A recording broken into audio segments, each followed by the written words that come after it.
सिद्धि हिंदी विद्यालय YouTube channel में आप सभी का हार्दिक स्वागत है। आज हम कक्षा 9 में विज्ञान और टेक्नोलॉजी विषय में चैप्टर 9 गति के नियम, बल और गति के नियम के बारे में आगे अभ्यास करेंगे। बच्चों, पिछले वीडियो में हमने न्यूटन की गति का पहला नियम और जड़त्व के बारे में अभ्यास किया था। आज के इस वीडियो में हम न्यूटन की गति के दूसरे नियम के बारे में चर्चा करेंगे। संवेग किसे कहते हैं उसके बारे में भी हम चर्चा करेंगे। तो संवेग किसे कहते हैं? संवेग को हम p द्वारा दर्शाते हैं। संवेग को हम p द्वारा दर्शाते हैं और बहुत ही सरल उसकी परिभाषा रहेगी। संवेग p is equal to mv। इसका सूत्र है mv, मतलब संवेग बराबर द्रव्यमान। m मतलब द्रव्यमान, m मतलब क्या होगा? पदार्थ का द्रव्यमान, और v मतलब पदार्थ का वेग। v मतलब पदार्थ का वेग। तो पदार्थ के द्रव्यमान और पदार्थ के वेग के गुणनफल को हम कहते हैं पदार्थ का संवेग। इनको हिंदी में पढ़ना है कि पदार्थ के द्रव्यमान और पदार्थ के वेग के गुणनफल को हम कहते हैं पदार्थ का संवेग। क्या कहा बच्चों? पदार्थ के द्रव्यमान और पदार्थ के वेग के गुणनफल को हम क्या कहते हैं? पदार्थ का संवेग। क्या कहा बच्चों? पदार्थ के द्रव्यमान और पदार्थ के वेग के गुणनफल को हम कहते हैं पदार्थ का संवेग। अभी हम संवेग को p द्वारा दर्शाते हैं। बच्चों, संवेग एक सदिश राशि है।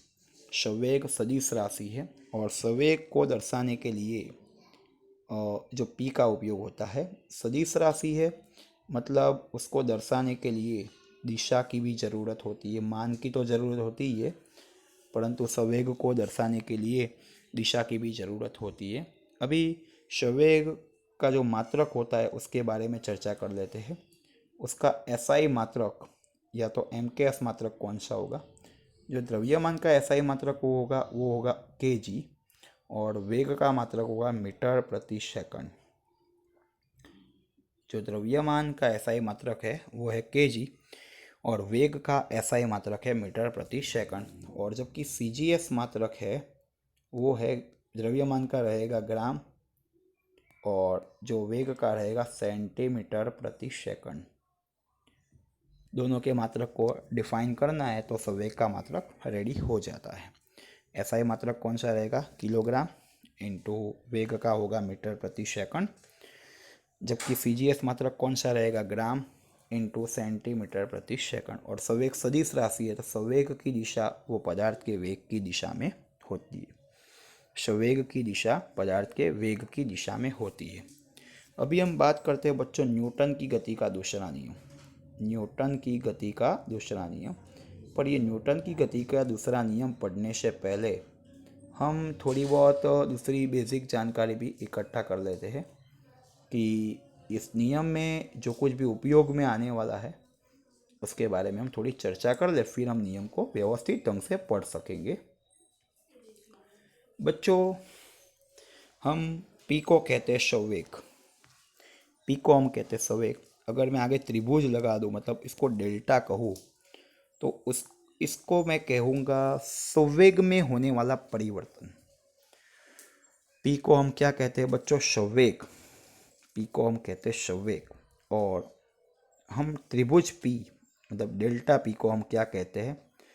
संवेग में होने वाला परिवर्तन। और कोई भी परिवर्तन यदि हमें चाहिए तो हम ये सोचते हैं कि अंतिम में से प्रारंभिक घटाव करते हैं। जैसे कि कल मेरे पास 10 रुपये थे, आज मेरे पास 15 रुपये, तो 15 में से मैंने 10 घटाए तो 5 रुपये मेरे पास बढ़े हुए। बच्चों, कल मेरे पास 15 थे, आज 10 हुए, तो मैंने 10 में से 15 घटाए, मतलब -5, मतलब 5 रुपये कम हुए। वो माइनस हुआ या प्लस हुआ, पर हमने दोनों ही परिस्थिति में अंतिम में से प्रारंभिक घटा दिया। मतलब डेल्टा p को हम लिखेंगे PF minus PI। F for final and I for initial. Final मतलब अंतिम और इनिशियल मतलब प्रारंभिक। F for final, I for initial, right? F for final, I for initial. तो delta P is equal to P F minus P I, बराबर। और दूसरी बात है, त्वरण का सूत्र है A is equal to V minus U बटे में टी, त्वरण का सूत्र है। अभी मैं न्यूटन की गति के दूसरे नियम का पहले गणितीय स्वरूप लिख दूँ तो उसके पर से हमें नियम बोलने में बहुत ही सरलता रहेगी। मैं लिख देता हूँ, एफ समानुपाती डेल्टा पी बटे में टी। इसको हिंदी में पढ़ते, एकांक समय में गतिमान पदार्थ के संवेग में होने वाला परिवर्तन पदार्थ पर लगने वाले बाह्य बल के समानुपाती होता है और बाह्य बल की दिशा में होता है। वापस बच्चों, एकांक समय में गतिमान पदार्थ के संवेग में होने वाला परिवर्तन पदार्थ पर लगने वाले असंतुलित बाह्य बल के समानुपाती होता है और बाह्य बल की दिशा में होता है। वापस बच्चों, क्या कहा, एकांक समय में गतिमान पदार्थ के संवेग में होने वाला परिवर्तन पदार्थ पर लगने वाले असंतुलित बाह्य बल के समानुपाती होता है और बाह्य बल की दिशा में होता है। इतनी सरलता से हम इस सूत्र पर से नियम को पढ़ सकते हैं। बच्चों, अब हम उस नियम की जांच प्रूव करेंगे। तो मान लीजिए कोई m द्रव्यमान वाला पदार्थ है, वो पदार्थ का प्रारंभिक वेग u है, उस पर हम F जितना बल लगाते हैं तो वो पदार्थ t समय में a जितने अचर त्वरण से v जितना वेग प्राप्त करता है। इन 6 की 6 भौतिक राशियों को हम वैधानिक स्वरूप में लिखेंगे। मानो कि m द्रव्यमान वाला पदार्थ का प्रारंभिक वेग u है, इस पदार्थ पर हम F जितना बल लगाते हैं तो वह t समय में a जितने अचर त्वरण से v जितना वेग प्राप्त करता है। वापस से बच्चों, m द्रव्यमान वाला पदार्थ है, उस पर उसका प्रारंभिक वेग u है, उस पर हम F जितना बल लगाते हैं वो तो t समय में a जितने अचर त्वरण से v जितना वेग प्राप्त करता है। बच्चों, इन सब से हम सीख सकते हैं कि जो पदार्थ का प्रारंभिक संवेग कितना होगा, प्रारंभिक द्रव्यमान गुणा प्रारंभिक वेग, क्योंकि संवेग का सूत्र है द्रव्यमान गुणा वेग। तो यहाँ पर प्रारंभिक संवेग है तो हम प्रारंभिक द्रव्यमान और प्रारंभिक वेग लेंगे। अंतिम संवेग तो अंतिम द्रव्यमान गुणा अंतिम वेग। द्रव्यमान तो पदार्थ का वही रहेगा, खाली उसके वेग में परिवर्तन होता है। डेल्टा पी मतलब क्या होगा, P F minus P I, मतलब अंतिम संवेग माइनस प्रारंभिक संवेग, तो बनेगा M V minus M U, तो M into V minus U. ठीक है बच्चों, M into V minus U. अभी बच्चों, न्यूटन की गति का दूसरा नियम पर से हम ये लिख सकते हैं, डेल्टा पी बटे में टी। हम नेक्स्ट पेज पर लिखेंगे, याद रखना बच्चों, डेल्टा पी बराबर M into V minus U आया हुआ है। न्यूटन की गति के दूसरे नियम पर से हम ये लिख सकते हैं, एफ समानुपाती डेल्टा पी बटे में टी। मतलब हम लिखेंगे डेल्टा पी की जगह हम लिखते हैं एम वी माइनस यू बटे में टी। अभी बच्चों आप देख सकते हो, v माइनस यू बटे में टी मतलब किसका सूत्र है, त्वरण का सूत्र है। v माइनस यू बटे में टी मतलब त्वरण का सूत्र है। ये समानुपात की जो चिन्ह है वो हटाना है तो हमें कोई अचल रखना पड़ेगा, के एम ए। अभी हम जब k बराबर हम 1 ले लेते हैं तो f इज इक्वल टू क्या होगा, एम ए।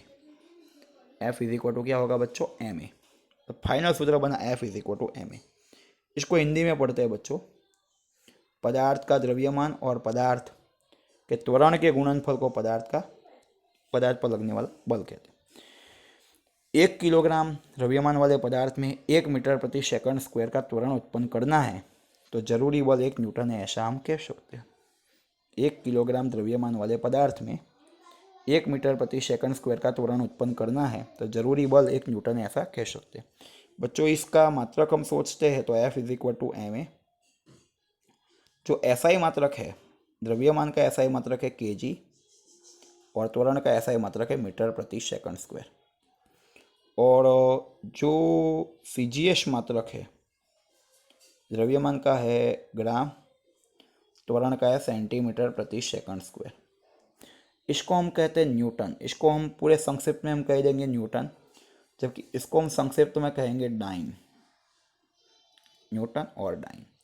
हम ये मात्रक भी सूत्र पर से आया हुआ है, पर हम इसको शॉर्टकट में लिख सकते, जैसे कि आप 12वें चैप्टर में लिखते थे कूलम्ब प्रति second is equal two ampere लिखते थे, उसी प्रकार ये मात्रक के बदले हम न्यूटन लिख सकते, इसके बदले हम डाइन लिख सकते। और 1 newton is equal to 10⁵ dyne, 1 newton is equal to 10⁵ dyne, मतलब न्यूटन और डाइन के बीच में यह संबंध है बच्चों। तो ये न्यूटन की गति का दूसरा नियम खूब ही सरल था, बहुत सरल था, सब बच्चों को इजीली आ जाएगा। धन्यवाद। यदि यह वीडियो आपको पसंद आया हो तो इस वीडियो को लाइक कीजिएगा, अपने मित्रों को शेयर कीजिएगा और इस सिद्धि हिंदी विद्यालय यूट्यूब चैनल को सब्सक्राइब करना ना भूलें, ताकि आने वाले वीडियो का नोटिफिकेशन आपको जल्द से जल्द मिल सके। धन्यवाद।